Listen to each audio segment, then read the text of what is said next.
విశాఖ తూర్పు నియోజకవర్గం నుండి అత్యంత మెజారిటీతో ఎమ్మెల్యేగా గెలుపొందిన అందరివాడు పిలిస్తే పలికే నాయకుడు ప్రజామనిషిగా పిలువబడే మన young and dynamic leader Shri Velagapudi Ramakrishnababu ఎమ్మెల్యేగా ప్రమాణ స్వీకారం చేయనున్న సందర్భంగా వారికి ఇవే మా హృదయపూర్వక శుభాకాంక్షలు తెలియజేస్తూ మీ అచ్చి రమేష్ రెడ్డి 23వ వార్డ్ విశాఖ ఈస్ట్ టీడీపీ నాయకులు.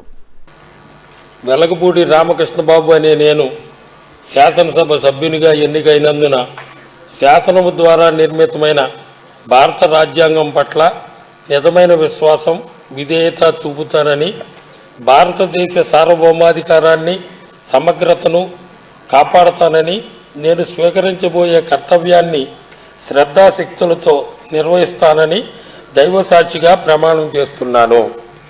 ఆంధ్రప్రదేశ్ శాసనసభ సభ్యుడనైన వెలగపూడి రామకృష్ణబాబు అనే నేను సభ నియమాలకు కట్టుబడి ఉంటానని, వాటిని అనుసరిస్తానని, సభా మర్యాదలను పాటిస్తానని, సంప్రదాయాలను గౌరవిస్తానని దైవ సాక్షిగా ప్రమాణం చేస్తున్నాను.